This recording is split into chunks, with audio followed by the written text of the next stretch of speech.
የሀገራችን ሰው ሲተርክ ቆጥቦ የበላ በረሃብ አይሞትም ይላል። ቁጠባ በቤት ውስጥ ሲሆን ጥረት ነው። በንግድ ዓለም ሲሆን ብልሃት ነው። በአቪዬሽን ዓለም ሲሆን ግን አንዳንድ ጊዜ ወደ እብደት የተቃረበ ድርጊት ይሆናል። ዛሬ በማረፊያ የምንነግራችሁ ታሪክ በሰማይ ላይ ስለሚበሩት ግዙፍ አውሮፕላኖች ብቻ አይደለም። ስለ አንዲት የወይራ ፍሬ፣ ስለ መንገደኞች ሽንትና ስለ ወረቀት ስስነት የሚደረግ የቢሊዮን ዶላር ፍልሚያ እንጂ። አየር መንገዶች 1 ሊትር ነዳጅ ለመቆጠብ ሲሉ የወሰዷቸው ውሳኔዎች ሰው እንዴት እንዲህ ያስባል የሚያሰኙ ናቸው።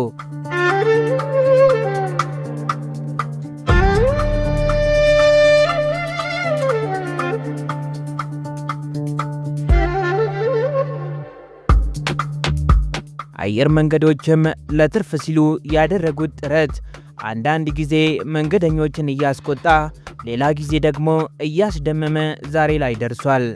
እስኪ ወደዚህ ግዙፍና ምስጢራዊ ዓለም አብረን እንጥለቅ።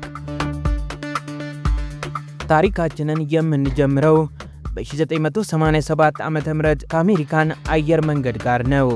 በወቅቱ የአየር መንገዱ ዋና ሥራ አስፈጻሚ የነበሩት ሮበርት ክራንደል አንድ ትልቅ ችግር ነበረባቸው። የነዳጅ ዋጋ መጨመር ትርፋቸውን እየበላው ነበር። ክራንደል የሂሳብ ባለሙያዎቻቸውን ጠርተው የት ጋር ነው ክብደት መቀነስ የምንችለው ብለው ጠየቁ። መልሶ የመጣው ማንም ካልጠበቀው ቦታ ነበር።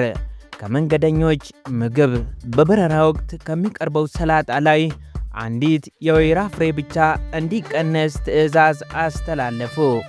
ይህ ውሳኔ በመጀመሪያ እንደ ቀልድ ተወሰደ። አንዲት የወይራ ፍሬ ምን ታመጣለች ተባለ። ነገር ግን በዓመት ውስጥ የሚደረጉ በረራዎችን ብዛትና የመንገደኞችን ቁጥር ስታሰላው ውጤቱ አስደንጋጭ ነበር። ያቺ አንዲት የወይራ ፍሬ በመቀነሷ ብቻ አውሮፕላኑ በአንድ በረራ ላይ ጥቂት ግራም ቀለለ። ያ ቀሊልነት ግን በዓመት ውስጥ ሲደመር $40,000 የሚሆን የነዳጅ ወጪን አዳነ። ትንሽ ሥጋ እንደ መርፌ ትወጋ እንደሚባለው ያቺ ትንሽ ፍሬ ትልቅ የገንዘብ ቀዳዳ ደፈነች። ይህ ታሪክ በአቪዬሽን ታሪክ ውስጥ የወይራ ፍሬ ዲፕሎማሲ ተብሎ እስከ ዛሬ ይጠራል።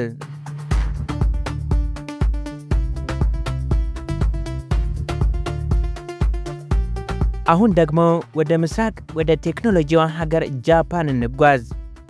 በናሪታ ኢንተርናሽናል ኤርፖርት የሚገኘው ኤኤንኤ አሊያም ኦል ኒፖን ኤርዌይስ አየር መንገድ በ2009 ዓ.ም አንድ እጅግ አነጋጋሪ ሙከራ ጀመረ። በኤርፖርት ውስጥ በሚገኙ ድምፅ ማጉያዎች እንዲህ የሚል ጥሪ ይተላለፍ ነበር። ውድ መንገደኞቻችን፣ እባካችሁ አውሮፕላን ውስጥ ከመግባታችሁ በፊት ኤርፖርት ውስጥ ሽንታችሁን ጨርሱ። ይህ ጥያቄ መጀመሪያ ላይ ብዙዎችን አሳቀ።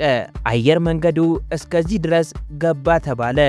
ነገር ግን ከጀርባው ያለው ሳይንስ እንዲህ ይላል። የአንድ የሰው ልጅ የሽንት ከረጢት ሲሞላ በአማካይ እስከ 500 ግራም አሊያም ግማሽ ኪሎ ክብደት ይጨምራል። አንድ አውሮፕላን 300 መንገደኞችን ቢይዝና ሁሉም ሽንታቸውን ሳይጨርሱ ቢገቡ አውሮፕላኑ 150 ኪሎ ግራም ተርፍ ክብደት ይዞ ይበራል ማለት ነው። ያንን 150 ኪሎ ግራም ይዞ 12 ሰዓት መብረር ደግሞ በሚሊዮን የሚቆጠር ሊትር ነዳጅን ያቃጥላል።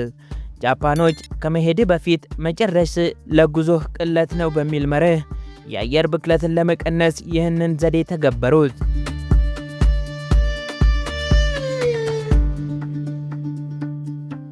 የሰው ልጅ ክብርና ክብደት በአየር መንገዶች ሚዛን ላይ ሲቀመጥ ደግሞ ሌላ ታሪክ ይሆናል።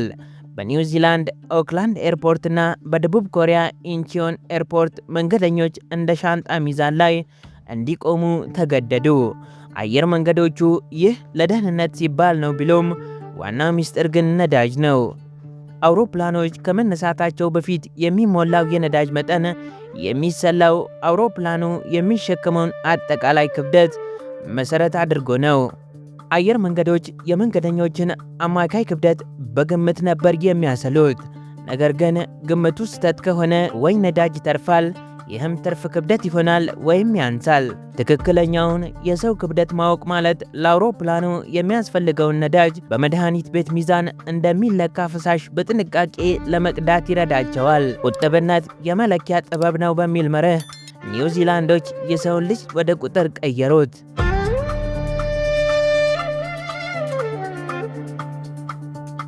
አትላንታ በሚገኘው የዴልታ አየር መንገድ ዴልታ ኤርላይንስ ደግሞ የሂሳብ ሊቃውንቱ ወደ መጽሔቶች ትኩረት አደረጉ። በአውሮፕላን ውስጥ የሚቀመጡት ስካይ መጽሔቶች ወረቀት በጣም ስስ እንዲሆን ተወሰነ። ይህንን በማድረጋቸው ብቻ በዓመት $5 ሚሊዮን አተረፉ። ዛሬ ደግሞ ነገሩ ተቀይሯል። አብዛኞቹ አየር መንገዶች መጽሔቶችን ሙሉ በሙሉ አስወግደው በዲጂታል ታብሌቶች ተክተዋል።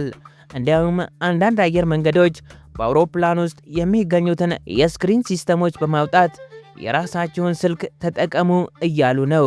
ለምን? ምክንያቱም በአውሮፕላን ውስጥ ያለው እያንዳንዱ ገመድና ስክሪን ክብደት ስላለው ነው። ክብደት በሌለበት ነዳጅ አይባክንም። የሀገራችን ሰው ቀጭን ክር ትበጠሳለች፣ ቀጭን ወረቀት ታተርፋለች እንደሚለው ዛሬ አቪዬሽን በቀጭን ወረቀትና በዋይፋይ ላይ ተመስርቷል። አውሮፕላን ነዳጅ የሚጨርሰው ሰማይ ላይ ብቻ እንዳይመስላችሁ።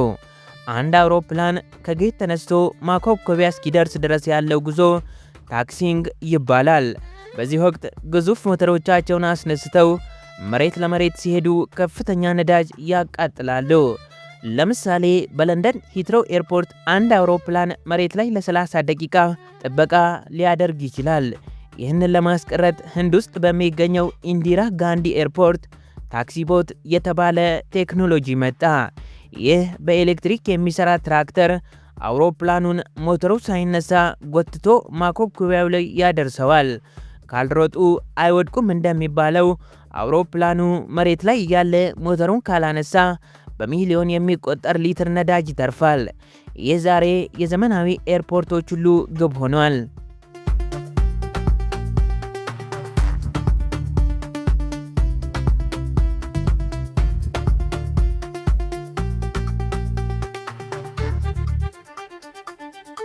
አንዳንድ አየር መንገዶች ደግሞ ወደ ውሃ አጠቃቀም ሄደዋል።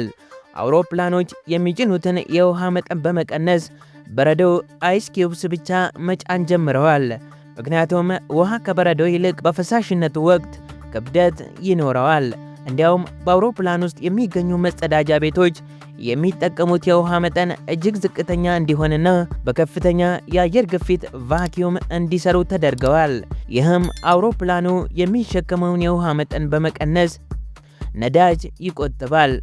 እንግዲህ ተመልካቾች በሰማይ ላይ ከምናየው እያንዳንዱ በረራ በስተጀርባ እንዲህ አይነት የቁጠባ ጦርነቶች አሉ።